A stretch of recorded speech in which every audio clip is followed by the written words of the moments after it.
الحمد لله رب العالمين والصلاة والسلام على سيد المرسلين أما بعد فأعوذ بالله من الشيطان الرجيم بسم الله الرحمن الرحيم الصلاة والسلام عليك يا رسول الله وعلى آلك وصحابك يا حبيب الله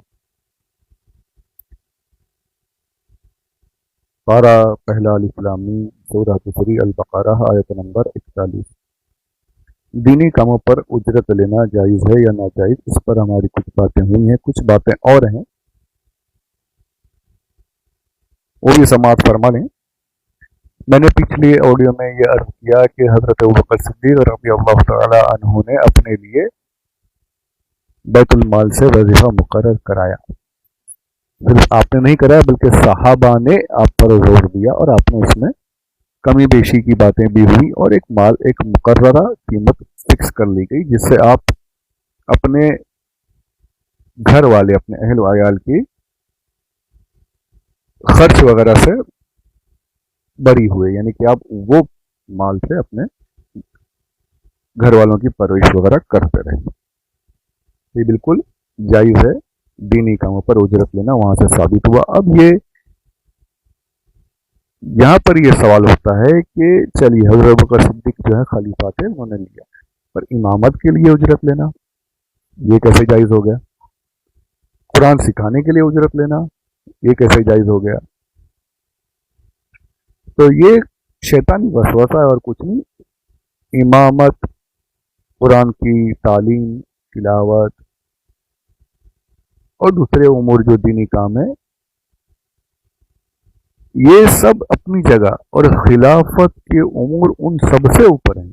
جو خلیفہ ہوتے تھے تو سارے تمام معاملات کو دیکھتے تھے، وہ امامت بھی کر رہے ہیں، جمعہ بھی پڑھا رہے ہیں، خطبہ بھی دے رہے ہیں، مسلمانوں کے بیچ ہونے والے مسائل کو بھی حل کر رہے ہیں، یہاں تک کہ اگر جنگ وغیرہ کا معاملہ ہو جائے تو اس میں بھی آگے آ جا رہے ہیں، اس میں بھی ان کو سب کرنا ہے۔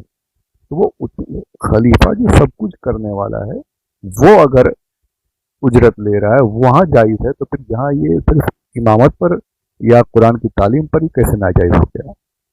بالکل ناجائز نہیں ہے، بالکل جائز ہے۔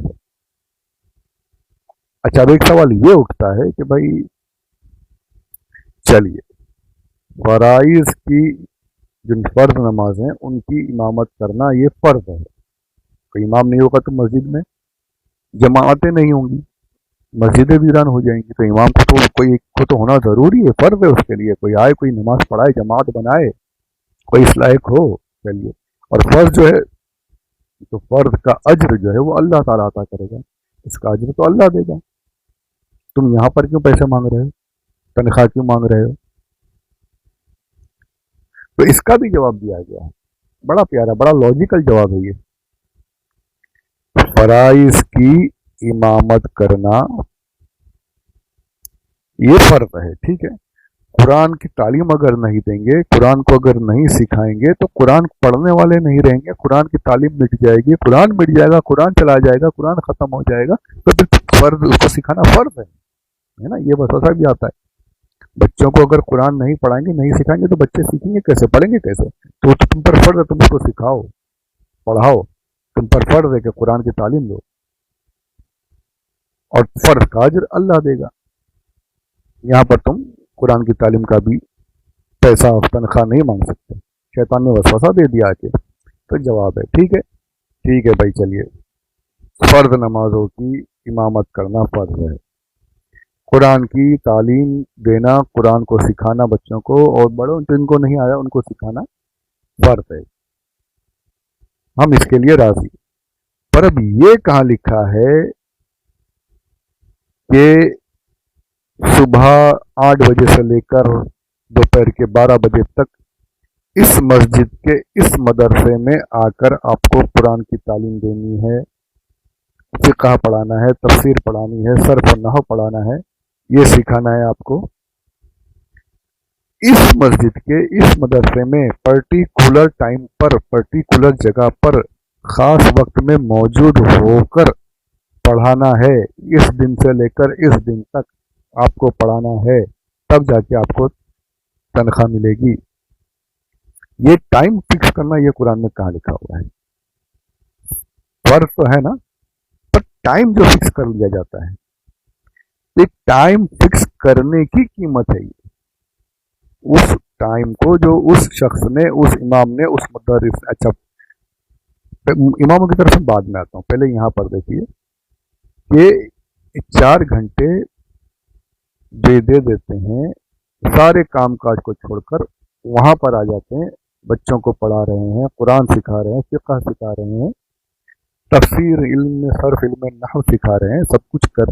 तो ये जो जगह फिक्स कर दी गई है ना, ये जो टाइम फिक्स किया आपने, उस टाइम की तनख्वाह आप दे रहे हो। ये कुरान की तालीम की तनख्वाह, उसकी तो आप जिंदगियां निकल जाओ, पहले ही आया कि कुरान के मुकाबले तो कुछ भी दे दो कलील है। जो आप जो तनख्वाह दे रहे हो वो उस जगह पर आपके मदरसे में आकर पढ़ाने की, उतने टाइम तक पढ़ाने की तनख्वाह आप दे रहे हो, आप उस तालीम की नहीं दे रहे हो, उसकी तो कोई कीमत ही नहीं है। तो उस वक्त की, वो जो उस वक्त को उसने सब कुछ छोड़ा है, और रोजाना बेचारा आ रहा है, उसको और कुछ काम नहीं करना, पहुंचना है, आना है आपके मदरसे में, तभी तो आप तनख्वाह दोगे ना। सिखाना फर्ज जरूर है। अब वो ये बोलते कि भाई मैं अपने घर में हूँ, आ जाओ मैं सिखा देता हूँ, आज नहीं सिखाऊंगा परसों सिखाऊंगा, आ जाओ मैं सिखा देता हूँ, कोई देगा उसको? क्या बोलेंगे, भाई साहब आपको जो तनख्वाह दे रहे हैं ना, यहाँ आकर बैठने की, इस जगह पर, इस मदरसे में आकर पढ़ाने की तनख्वाह दे रहे हैं, तो आप उस वक्त की तनख्वाह देते हो, उस तालीम की तनख्वाह नहीं देते।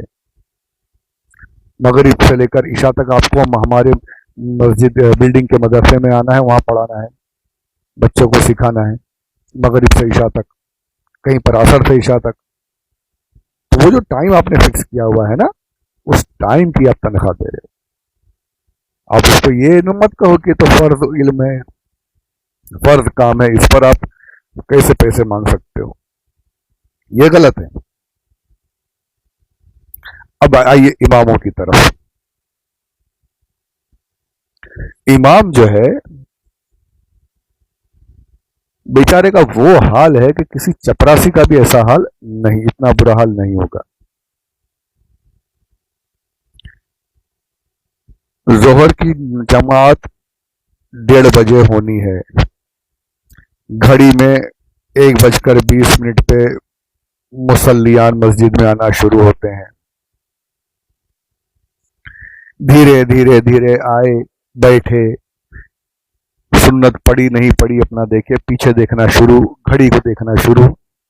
1:25 हो गया, इमाम साहब नजर नहीं आ रहे, कहाँ हैं, घबराहट शुरू हो गई। 1:28 हो गया, अब तो डिजिटल क्लॉक्स लग गए ना ज्यादातर। 1:28 हो गया, अरे बाबा अभी इमाम साहब दिख रहे नहीं, कहाँ हैं। 1:30 हो गया, अगर इमाम साहब नहीं आए तो कयामत शुरू हो जाती है, अरे पूरा मचलना शुरू, कहाँ रह गए इमाम साहब, पलट पलट कर देखना शुरू।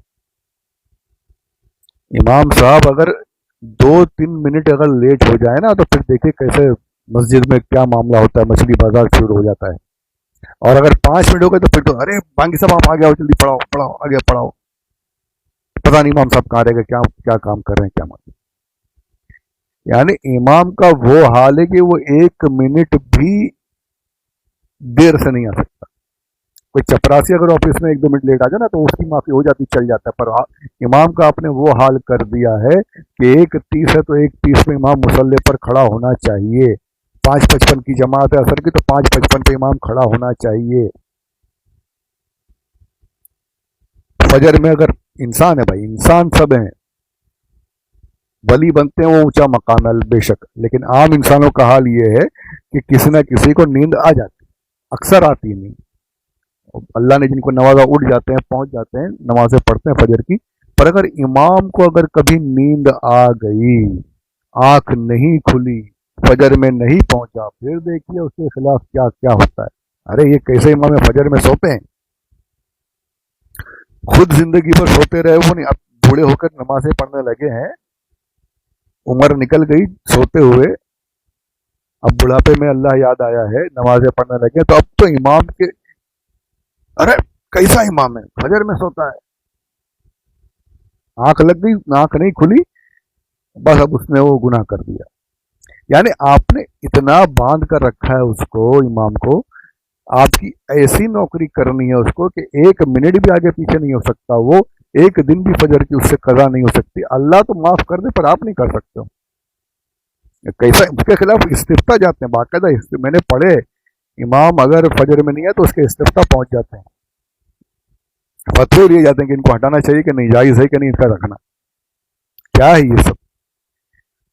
और इमाम की तनख्वाह, ओ हो, अभी एक मस्जिद के इमाम साहब मुझे बता रहे थे 30 साल से इमामत कर रहे हैं, 18,000 रुपये तनख्वाह है अब इस दौर में, जहां पर जो झाड़ू लगाते हैं ना, आधा दिन काम करते हैं, उनकी तनख्वाहें 30-30 हजार रुपए है। अच्छा पेंशन वगैरह का तो सिस्टम ही नहीं है भाई। ये बेचारा इमाम अपनी जिंदगी लगा दे और उसके बाद जब उसको रिटायरमेंट हुआ तो कुछ उसके हाथ में नहीं आता है। तो अब कहीं कहीं से खबरें आ रही हैं कि उसको हज करा देते हैं या कुछ तोहफा वगैरह दे देते हैं, पेंशन वगैरह का तो मामला ही नहीं है वो।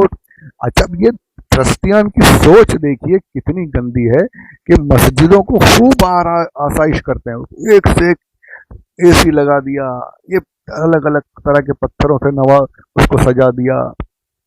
जहाँ ज़रूरत है वो खर्च करने में मना नहीं कर रहा हूँ, जहाँ मजबूती हो, जहाँ रिपेयर वगैरह का उसमें भी, लेकिन सिर्फ आसाइश करने से, मस्जिदों की तज़ईन करने से, उसको बढ़ा देने से, उसको खूबसूरत बना देने से ये ज़रूरी है, यहाँ पर माल खर्च करना ज़रूरी है, या इमाम और मौज़िन और खादिमीन की तनख्वाह बढ़ाना ज़रूरी है? इमामों का ये हाल है कि आप, अच्छा वो इमाम अगर काम आपकी मस्जिद में इमामत कर रहा है, उसका गुजारा नहीं हो रहा और उसने कोई हलाल रोज़ी दूसरी तरफ से शुरू कर दी कि भाई इतने वक्त में, नमाज के बीच में जो वक्त है, मैं कुछ और काम भी कर लूँ, कुछ नौकरी वगैरह कर लूँ, हलाल जगह की हलाल कमाई भी, दूसरा तरीका भी इख्तियार, उस पर भी एतराज़ होता है कि इमाम साहब का ध्यान जो है दुनियादारी में लग गया है, इमाम साहब दुनिया में लग गए हैं, इनसे नमाजें नहीं पढ़ी जाएंगी। पहुंच जाता है, अरे हजरत ये आप क्या कर रहे हैं, आप इमाम मुकर ये सब काम काज करता है, अच्छा नहीं लगता आपके बीच हमको नमाजें पढ़नी, अरे नमाजें पढ़नी तो उसकी तनख्वाह बढ़ाओ ना यार, उसको ऐसा फारिग कर दो, ऐसा फारिग बना दो कि वो कुछ और सोचे ही नहीं है, वो इमाम मस्जिद ही सोचे। इमाम जो है, मैंने पहले भी कहीं कहा था कि इमाम का सिर्फ नमाज पढ़ाना ही काम नहीं है, इमाम जो मेहराब में खड़ा हो रहा है तो पूरा उसको सारे मामला देखकर मोहल्ले के लोगों को गाइड करना, उसके पीछे जो नमाजें पढ़ते हैं उनको गाइड करना, ये इमाम है। पर आपने उस लायक छोड़ा ही नहीं, आपने उस लायक छोड़ा ही नहीं, वो बेचारा दुनियादारी में भी लग रहा है, उसका घर खर्च ही पूरी नहीं हो, पूरे नहीं होते, उसके लिए तगारे घूमते हैं लोगों के घरों से, उसके लिए मांग कर खाना लाया जाता है। अरे क्या इमाम का तुमने क्या हाल बना दिया यार, उसके पीछे नमाजें पढ़ते हो, उसके पीछे सजदे करते हो अल्लाह की बारगाह में, उसके पीछे नमाजें पढ़ते हो, तुम सर झुकाते हो, और उसका ये हाल बनाया हुआ है कि तुम्हारे घरों से भीख मांग कर उसके लिए खाना लाया जाता है। ये इमाम का हाल कर दिया तुमने। अफसोस है यार इस कौम पर, ये कौम अपने फायदे के लिए, अपने शौक के लिए सब कुछ कर रही है। वाईफाई के पैसे जा रहे हैं 700 रुपये, 800 रुपये, 600 रुपये महीने के, मोबाइल के रिचार्जेस हो रहे हैं, अपने कपड़े एक से एक बेहतरीन आ रहे हैं, अपना सब कुछ, अपने बाल बच्चों का सब कुछ हो रहा है, सब कुछ, वहाँ पर दिल नहीं दुखता। लेकिन इमाम के लिए अगर बढ़ाने की बात आ गई और चंदा वगैरह देने की बात आ गई, इमाम को देना है, मस्जिद की खिदमत करना, वो नहीं निकलेगा पैसा हमसे, वो पैसा हमसे नहीं निकलेगा। अगर निकलता भी तो फिर ट्रस्टियां से, ट्रस्टियां जो उल्टे सीधे काम कर लेते हैं। चलिए मस्जिद के आसाइश पे एक हद तक सही है, होना चाहिए, सही, अल्लाह का अगर नजर आना चाहिए, अच्छा दिखना भी चाहिए, पर उससे बढ़कर यह है कि आप अइम्मा की तनख्वाह बढ़ाइए, खादिमीन की, मौज़िनीन की तनख्वाह, और अगर तनख्वाह बढ़े ना तो यकीन मानिए मुसलमान अगर इसी को सही, मस्जिदों को ही सही तरीके से चलाने लगे तो हमारी कौम के बच्चे जो हैं, ये यहाँ वहाँ जो उल्टे सीधे जो गलत खुराफात में लगे हुए हैं वो इस तरफ माई हो जाए, दीनी उलूम सीखने पर लग जाए कि यहाँ पर भी अच्छी तनख्वाह मिलती है, यहाँ पर भी दुनियादारी, दुनिया भी यहाँ पे संवरती है। हाल ये है कि इमाम जो होता है अपने बच्चों को इमाम बनाना नहीं चाहता, आज ये हमारा ये हाल है, जो इमाम है ना वो अपने बच्चों को इमाम नहीं बनाना चाहता, कुछ और भाई दुनिया का कुछ काम वाम सीख ले, हुनर सीख ले, कि तेरे काम आइए, या मेरी जैसा नमाजें पढ़ेगा तो कुछ होने वाला। मैं देखा है हमने, इमाम है लेकिन उसके बच्चे कुछ और करते हैं। कुछ मस्जिदें ऐसी जहाँ पर तनख्वाहें वगैरह अच्छी हैं, रूम भी दिया गया है, सब कुछ है, तो फिर वो इमाम के बाद उनके बच्चे भी इमामत कर लेते हैं। तो हमने ये हाल बना दिया भाई, और हम फिर बातें करते हैं उजरत लेना जायज़ है नहीं जायज़, इमाम साहब को क्या पड़ी है दुनिया, क्या करते हैं 5 मिनट आके नमाजें पढ़ते हैं। अरे 5 मिनट आके पढ़ता है तो तुमने जो कैद लगा के रखे ना कि ये इतने टाइम पर यहाँ पहुँचना ही पहुँचना है, 5 वक्त में इतने इतने टाइम पर इतने बजे। चलो तुम तनख्वाह मत दो, उसके दिन में जब आए तब पढ़ लोगे नमाज। 1:30 की जगह वो 3 बजे पढ़ लोगे। मेरी मर्जी, जब मैं पढ़ाऊंगा तो पढ़ूंगा। फर्ज खाली इमामत करना है ना, टाइम की जो पाबंदी लगाई उसका तुम पैसा दे रहे हो भाई, और जो तुमने कैद लगा कर रखी ना, तो फिर 5 मिनट 10 मिनट जो नमाज पढ़ा रहा है सिर्फ वो मत देखो, उस 5-10 मिनट के लिए वो कहीं आने जाने से भी काफिर हो चुका है। उसे उतने टाइम पर वहां पहुंचना ही पहुंचना है, उसे उतने टाइम पर वहां पर हाजिर होना ही होना है। तो इन चीजों को देखो कि इमाम कैसा कैद में मुब्तला है, कैसा तुमने उस पर रंजिशें, उस पर पाबंदियां लगा कर रखी है। तो उस पर अगर तुम कुछ दे रहे हो, तुम देते भी क्या हो यार, अपने आप को देखो क्या दे रहे हो तुम। लोगों की, दूसरों की तनख्वाह देखो और इमाम की तनख्वाह क्या है वो देखो। अगर अपने आप को सोचो समझो फिर बातें करो। इमाम पर रहम करो, इमाम पर रहम करो। इमाम सही हो गया तो इंशाअल्लाह तो दूसरे जो मामलात हैं आसपास की वो भी सही हो जाए, इमाम दूसरी तरफ भी ध्यान देगा। अब ये तो हुआ कौम का हाल, मैं इमामों की तरफ भी आऊँगा इंशाल्लाह, इमामों की बातें भी करूँगा, वो इंशाल्लाह अगले ऑडियो में सुनेंगे। परवरदिगार हमें तौफीक अता फरमाए कि हम सही बातों पर अमल कर सकें। आमीन बिजाहि नबी अमीन सल्लल्लाहु अलैहि वसल्लम। सही लगे तो शेयर कीजिए, सब्सक्राइब कीजिए, लोगों तक पहुँचाइए और खूब खूब सवाब दारें हासिल